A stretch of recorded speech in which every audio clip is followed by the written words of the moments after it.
Point de corde, le podcast MotoGP. C'est Bagnaia qui a chuté. Fabio Quartararo met en place son pilotage. Débrief des courses MotoGP, actu des pilotes, rumeurs du paddock, interview exclusive. Retrouve tout ça dans Point de corde sur YouTube et toutes les plateformes de podcast audio.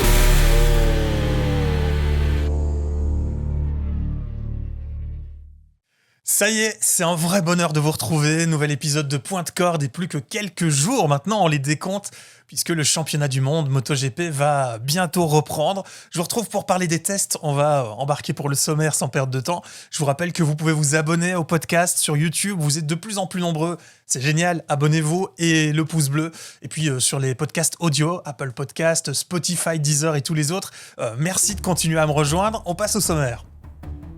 Et donc, le sommaire du jour, on va parler des tests de pré-saison et des premières conclusions qu'on peut en tirer. Alors, conclusion à mettre entre de grandes parenthèses, évidemment, puisque ce sont des tests. Il n'empêche qu'on a pu observer quelques bonnes surprises déjà, qui seront à confirmer, mais bonnes surprises quand même. Certains sont là alors qu'on savait qu'ils seraient là, mais bon, ils sont bien là. Je parle évidemment de Ducati. On ira observer ce qui s'est passé du côté de Yamaha. Alors évidemment, très agité aussi chez Aprilia avec la blessure de Jorge Martin. Ça aussi, on va y revenir. Et puis autour, on en a parlé tout l'hiver, KTM. C'était une des questions qu'on se posait, même si on n'attendait pas une contre-performance de KTM. Mais on sait que la situation de KTM n'est pas simple, donc on les savait très observés. On parlera de Honda également et des premières conclusions, non seulement des pilotes HRC, mais aussi de Johann Zarco, puisque durant ces tests, il a été le pilote Honda le plus rapide. Et on commence avec ceux qui sont, selon moi et je pense selon tous les observateurs, la bonne surprise de ces tests, c'est Yamaha. Yamaha qui travaillait très fort, ça on le savait, et durant l'ensemble des tests, Yamaha a été très performant. Ça a été confirmé dans les propos de Fabio Quartararo qui le disait, il y a eu plus de progrès sur cet hiver que sur les 5 dernières années. Alors que leur mission, elle est la même qu'à peu près tout le monde, réduire le gap avec Ducati, un gap qui était quand même assez important, mais là justement, on peut déjà être optimiste, ça semble aller dans le bon sens. Donc si on revient au shakedown notamment, qui a eu lieu avant les tests de Sepang, déjà là, Quartararo avait l'idée de façon intéressante et il a remis ça durant la première journée des tests à Sepang. Alors, ce qui est positif dans tout ça, c'est d'observer que ce progrès, il se confirme dans toutes les conditions. Comprenez par là donc sur un tour rapide, comme dans le rythme de course. Et ça, c'est vraiment important parce que jusque-là, sur le tour rapide, pour la Yamaha, c'était un peu compliqué. Le reproche qui persistait du côté de Fabio Quartararo et même son de cloche du côté d'Alex Rins, c'est le grip sur la roue arrière qui, chez Yamaha comme chez Honda, reste un des reproches les plus réguliers, un des points où on a du mal à évoluer. Ça avait été confirmé également par Johann Zarco. Après, si on veut une donnée vraiment solide pour la confirmation de ce progrès, c'est le tour qualif de Fabio Quartararo l'an dernier, donc en 2024 à Sepang. Il était 8 dixièmes moins rapide que le tour qu'il a effectué ici lors des tests. Bon, ce sont des tests, les conditions sont sensiblement les mêmes, mais vous savez que ça peut un peu varier, mais ça reste quand même très très intéressant, voilà, en gardant toute mesure prise qu'on sait que ce sont des tests. Bon, le gros défaut de la Yamaha, c'est de pouvoir doubler. On verra aussi si sur ce point, ça s'améliore. Jusque-là, ça, on n'a pas encore beaucoup de données, mais franchement, ça reste quand même un test sur une bonne note et Yamaha en avait vraiment besoin. L'autre donnée intéressante, c'est que la Yamaha, elle termine à 3 dixièmes du meilleur chrono, celui d'Alex Marquez sur la Ducati GP24, qui jusque-là est la référence. La confirmation sera attendue au prochain test et on ne devra pas attendre bien trop longtemps pour ça, pourvu qu'Yamaha poursuive dans la même direction et ça pourrait encore amener un peu plus de spectacle. Alors évidemment, avec cette performance, la question que tout le monde s'est posée, est-ce que Fabio Quartararo va bénéficier d'une moto qui pourrait lui permettre de gagner cette année ? La réponse, elle est simple, on ne l'a pas, il est clairement trop tôt pour le dire. Les chronos des tests, vous savez, c'est les chronos des tests. Il y a la réalité en course et on sait que parfois, on peut un peu déchanter, mais bon, ça reste une note positive, prenons-la là où elle est. Avec cette progression, on va dire, ça peut déjà nous encourager. Je pense que top 10, top 5 et peut-être même podium, de temps en temps, ça pourrait être envisageable. Alors, je suis en tout cas beaucoup moins pessimiste que je pouvais l'être il y a quelques semaines. Et ça, j'ai envie de dire, c'est la bonne surprise de ces tests. Avoir vu Yamaha proposer un aussi beau week-end de tests, c'est vraiment intéressant, même si là, on va avoir besoin d'un peu plus de données. Du Du côté des pilotes satellites, c'est coup-ci coup-ça. On était un peu en retrait pour les deux autres Yamaha. Pramac, mais c'est normal. Pramac découvre la M1 et on a deux pilotes qui vont la découvrir aussi. Donc le début de saison va être sous le couvert de l'apprentissage pour Jack Miller et Miguel Oliveira. On sait que Miller a une capacité assez rapide à s'adapter à une moto. On pourrait le voir assez rapidement dans le coup, mais il reste beaucoup de travail, mais rien d'inquiétant. Et surtout, on a eu un sentiment assez positif de la part des deux pilotes après ces journées d'essai. Donc on est dans la bonne voie, même si en termes de résultats, on n'a encore rien de quantifiable ni de mesurable en ce moment. Vous écoutez Point de Corde.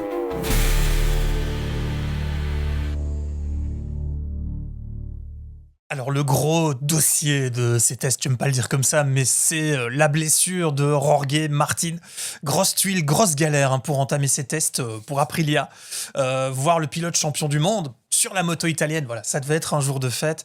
Malheureusement, ça a mal tourné. Martin qui tombe une première fois au premier virage, qui ensuite repart et fait un high side violent au deuxième virage. Blessure à la main droite, au pied gauche. Et on va rapidement avoir ce verdict qui se confirme, c'est-à-dire 2 fractures pour Jorge Martin. Et Martin qui donc repartait vers l'Europe avec pour but de se faire opérer le plus rapidement et le mieux possible pour entamer une revalidation le plus vite possible là aussi. Mais voilà, alors chute en plus qui en rajoutait chez Aprilia pour Raúl Fernandez avec la Trackhouse. Et lui aussi souffre d'une fracture à la main et il sera rapidement opéré en Europe. Tout ce qu'il peut espérer, c'est une revalidation rapide. Voilà, même chose pour les 2 pilotes. Mais donc, on est avec 2 pilotes de moins pour tester chez Aprilia, dont le leader de l'équipe. Et là, on a Marco Bezzecchi, qui se retrouve seul à devoir reprendre le flambeau et à devoir tester un tas de choses, parce qu'il y avait un tas de choses à tester et beaucoup de travail à effectuer chez Aprilia. Voilà, donc Bezzecchi qui a dû un peu faire le sacrifice du chrono, ce qui arrive souvent dans les tests quand on a beaucoup de choses à essayer, et qui a dû valider un maximum de choses et de direction sur la moto, ce qui évidemment n'était pas prévu, puisque celui qui devait valider ces évolutions principalement, c'est Jorge Martin. Martin dont on sait qu'il devrait manquer le reste de la pré-saison. Donc c'est quand même une tuile pour le pilote, puisque Martin ne vient pas de cette moto, il va devoir apprendre l'Aprilia, et les quelques tours pris au moment des tests allaient être vraiment importants pour lui, histoire de se retrouver en forme au début de saison. Il y a cette blessure, cette revalidation, bref, beaucoup de choses qui vont compliquer la tâche à Jorge Martin. On sait qu'il peut redevenir très vite rapide avec cette Aprilia, mais le travail s'annonce un peu compliqué. En cherchant les raisons, ce qui a pu causer la chute de Jorge Martin, puisque tout de suite il l'a dit, il n'a pas compris, il n'a pas saisi son erreur. Ça a été le début de l'orage entre Aprilia et Michelin. C'est un petit orage, mais quand même, ça a été tendu après donc la chute de Martin, mais aussi de Fernandez. Le team italien, lui, est persuadé en tout cas que Jorge Martin n'a pas fait d'erreur. Il n'y a pas d'erreur de pilotage, il n'y a aucune donnée qui permet de le démontrer. Il n'y a pas non plus d'erreur sur la moto, c'est ce qui a été confirmé, et les pneus, semblait-il, étaient à la bonne température et à la bonne pression, des pneus neufs qui plus est. Voilà, alors dans la foulée, ce qui en rajoutait à cette question, c'est que plusieurs pilotes ont eu des doutes sur le pneu médium, selon eux assez peu adapté au circuit de Sepang, de quoi mettre un peu de pression sur Michelin. Et en tout cas, chez Aprilia, on laissait presque, sans le faire complètement, mais on laissait presque sous-entendre que le pneu était la meilleure piste pour expliquer la chute de Jorge Martin. Alors évidemment, Michelin s'est défendu. On a eu des informations sur ce pneu. Martin roulait donc avec un pneu fabriqué il y a 7 mois, mais c'est pas très grave. Ce pneu, toujours dans des conditions optimales. Et leur explication, c'est qu'apparemment le pneu arrière de la moto étant asymétrique, sa partie intérieure n'était pas à température, ce qui aurait provoqué la perte de grip et la chute. Donc la balle était clairement renvoyée chez Aprilia, qui n'ont pas trop apprécié cette réponse. Vous imaginez bien, donc la petite chamaillerie continue, et Aprilia a répliqué directement en expliquant que chez eux, en tout cas, rien, absolument rien, ne permettait de confirmer ce qui avait été avancé par Michelin. Et là, Massimo Rivola a même reparlé d'apporter une nouvelle organisation concernant la sécurité des pilotes pour que ce type de débat revienne sur la table et revienne autrement. Bref, la situation s'arrangeait pas trop. Ce qu'on peut apporter comme conclusion pour Aprilia lors de ces tests de Sepang, c'est que ça reste quand même assez positif. Bezzecchi a pu beaucoup travailler, beaucoup tester, choisir de bonnes pistes et finalement ils s'en sortent plutôt bien par rapport à ce que ça aurait pu donner avec la blessure de Jorge Martin. Le chrono de Bezzecchi par rapport à ses conditions de test, puisqu'il ne chassait clairement pas le chrono, il est tout à fait raisonnable et en tout cas il permet d'être optimiste pour la suite. Donc on ne peut pas considérer, malgré les conditions, que ces tests sont un échec pour Aprilia, loin de là. On reste dans les marques italiennes et forcément les champions du monde Ducati, avec sans surprise les Ducati qui fonctionnent bien, en particulier les teams équipés de la moto 2024. Alors on va s'intéresser évidemment aux teams officiels, Marquez et Bagnaia dans le même box. Et ce qui a été assez marquant, c'est que Marquez et Bagnaia, dans leur feedback, dans les retours qu'ils ont fait des différentes choses à tester, sont tous les deux allés dans le même sens et ont pris la même direction pour les choix à poser. Marquez allant jusqu'à déclarer que ce qui est très positif, je vous lis sa phrase, c'est qu'entre Pecco et moi, on a encore eu les mêmes commentaires et au sein de l'équipe, les deux pilotes ont commencé à travailler dans des directions différentes, mais pour atteindre le même but. On n'aurait pas imaginé un début aussi positif et organisé entre les deux pilotes, même si vous me direz que ça n'aura aucun rapport quand ils seront tous les deux en train de se tirer la bourre sur la piste. Mais donc, Marquez et Bagnaia se sont, si on comprend ses propos, partagé les choses à tester. Bagnaia, lui, de son côté, un peu frustré d'ailleurs, puisqu'il a dû sacrifier les chronos du premier jour pour tester beaucoup de choses, avec pourtant un nombre de pneus limité. C'est ce qu'il a pu expliquer, ce qui explique qu'il n'a pas fait énormément de tours. Alors, la GP25, selon Bagnaia, c'est bien, on a des premiers retours sur la GP25 et plus fluide et plus précise. Et alors, les deux pilotes se sont accordés sur une chose, c'est de parler d'un moteur plus doux, mais un travail quand même restant à effectuer concernant l'électronique. Alors, les deux pilotes ont roulé beaucoup le jeudi, 87 tours, avec les deux réunis évidemment, et une petite chute chacun, mais rien de bien grave de leur côté.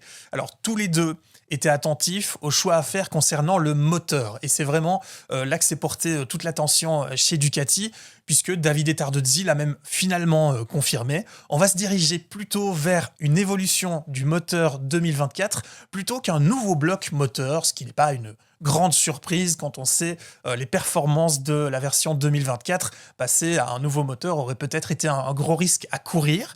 Et alors Davide Tardozzi, c'était assez amusant, s'est prêté à une petite confidence au sujet de Yamaha et confirmait, en connaissant Max Bartolini, qu'il savait qu'Yamaha allait progresser, mais qu'il ne s'attendait pas à une évolution aussi rapide. Et il a carrément pointé du doigt Fabio Quartararo comme le rival de Ducati cette année. Alors on peut se dire peut-être que certains s'emballent, mais souvent, quand Davide Tardozzi parle, c'est rarement pour dire des bêtises. Donc j'ai trouvé ça assez intéressant, puisque là, on a une analyse qui est forcément plus objective que certains observateurs. Autre moment intéressant chez Ducati, cette simulation de sprint des frères Marquez. Donc Marc Marquez sur la Ducati officielle et Alex Marquez toujours chez Gresini.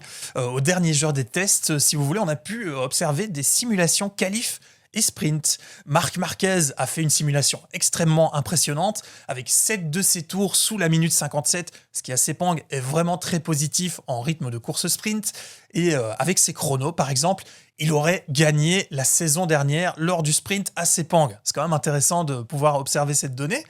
Sa moto pour cette configuration était un mix de 2024 et de 2025, à savoir qu'on avait beaucoup de pièces de la moto 2024, comme l'aéro, et puis les nouveautés de la moto 2025. Alors, le meilleur dans cet exercice, ça a pourtant été le pilote Gresini, Alex Marquez, sur sa GP24. Pas de grand-chose, mais quand même, la GP24 et Alex Marquez au top. On a pu voir une GP24 en excellente forme, ce qui est, si on observe bien, assez normal, puisque la GP24, elle était déjà performante l'an dernier, elle a été complètement développée, elle a été aboutie, et là, on est avec la nouvelle version, pour Bagnaia et Marquez notamment, ce ne sont pas les seuls, mais donc la version 2025, qui n'est qu'au début de son développement, et qu'on suppose donc être avec une marge de progression assez importante. Dans les chronos sur un seul tour, Alex Marquez signait aussi le meilleur chrono, donc pour lui tout à fait positif, et Marc Marquez lui terminait à la 5e place du classement. Alors il y a d'autres données intéressantes chez Ducati. Notamment, la bonne surprise, c'est Morbidelli chez VR46. Au Time Attack, il termine à la 3e place, juste devant Marc Marquez. Dans l'ensemble, il a fait un excellent test. Vous savez que c'est pas mon pilote préféré, mais il faut quand même l'observer. Alors, Fermin Aldeguer, lui, a soufflé le chaud et le froid, semblait déjà très à l'aise sur une MotoGP. De ce côté-là, on pouvait être vraiment heureux chez Ducati et chez Gresini. Première journée intéressante. Il termine la 3e journée avec le 11e chrono, mais un peu frustré de ne pas avoir réussi à s'améliorer là où lui souhaitait encore progresser. Mais bon, on parle d'un rookie et ce qu'on a vu restait quand même assez intéressant, même si le début de saison chez Gresini risque d'être fortement porté par Alex Marquez pour peut-être être rejoint par la suite de la saison par Fermin Aldeguer. Point de corde, le podcast MotoGP.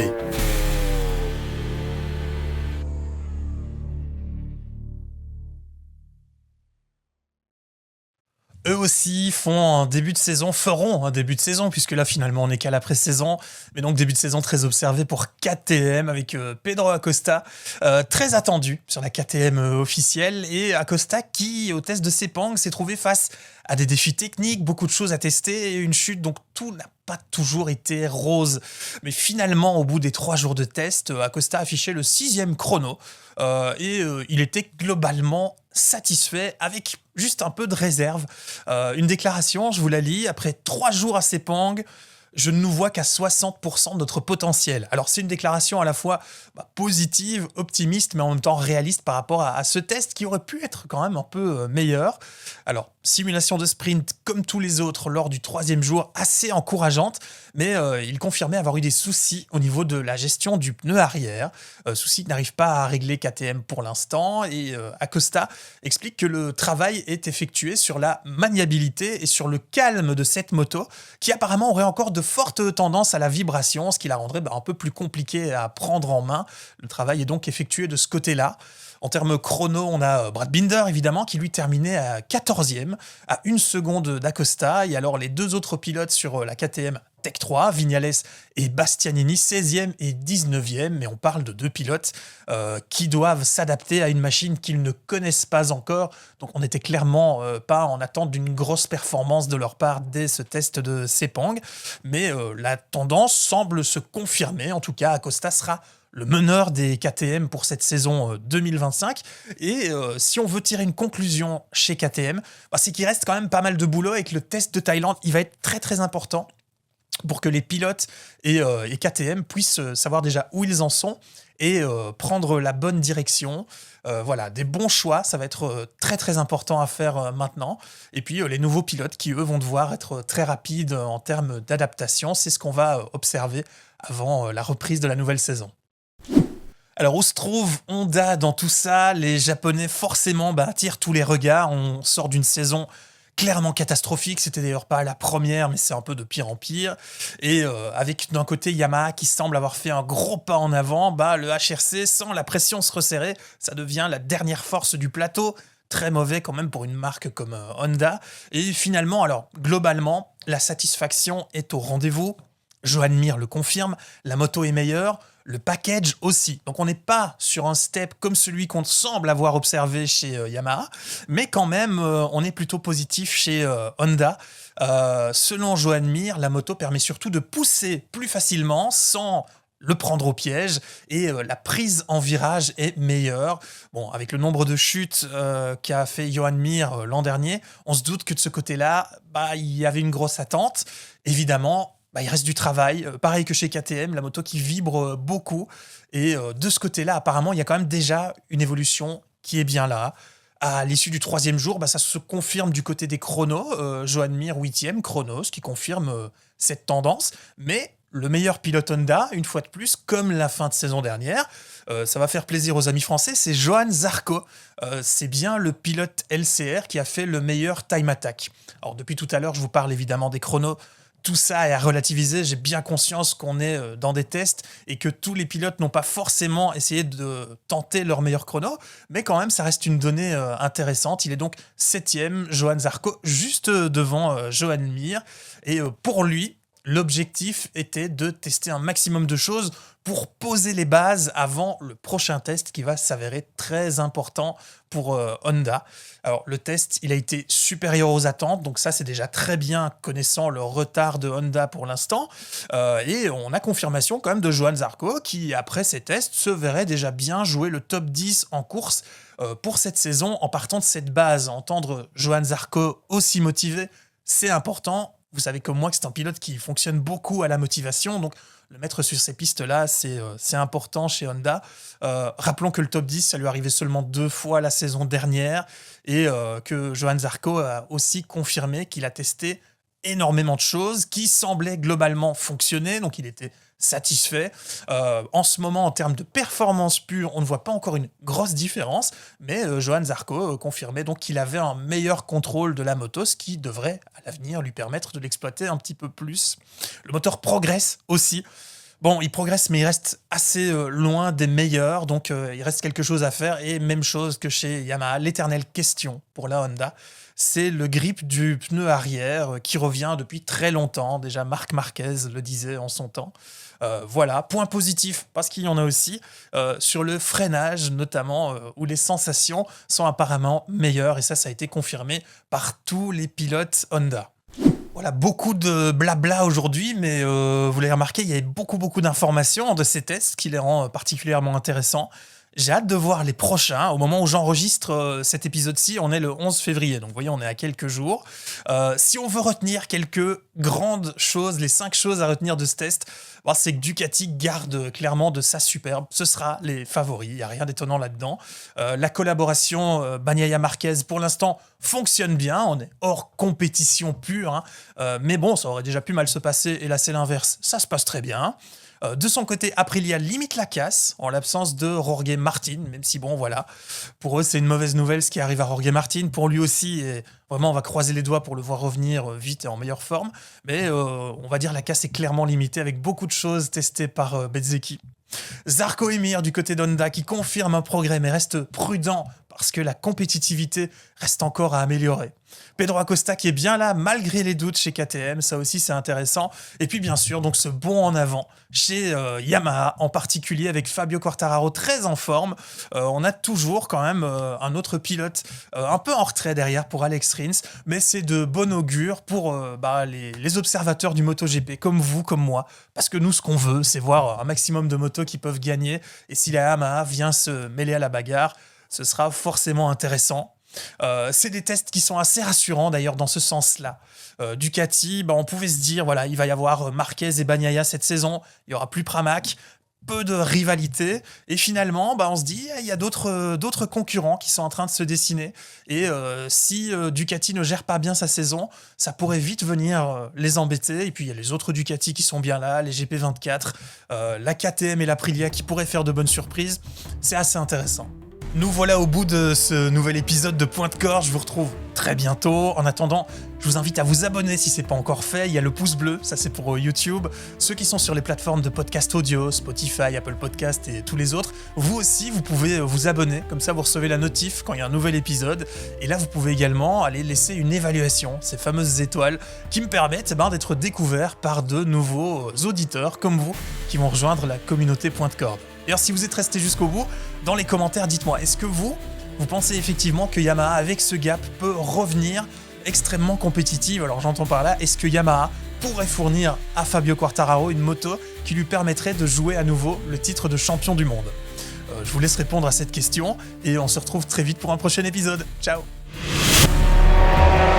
Point de Corde, le podcast MotoGP. Merci d'avoir écouté ce nouvel épisode de Point de Corde. Pour ne pas manquer le suivant, abonnez-vous dès maintenant. Point de Corde sur YouTube et toutes les plateformes de podcast audio. Spotify, Apple Podcast, Deezer et encore bien d'autres. Suivez également Point de Corde sur les réseaux sociaux, Instagram et Facebook.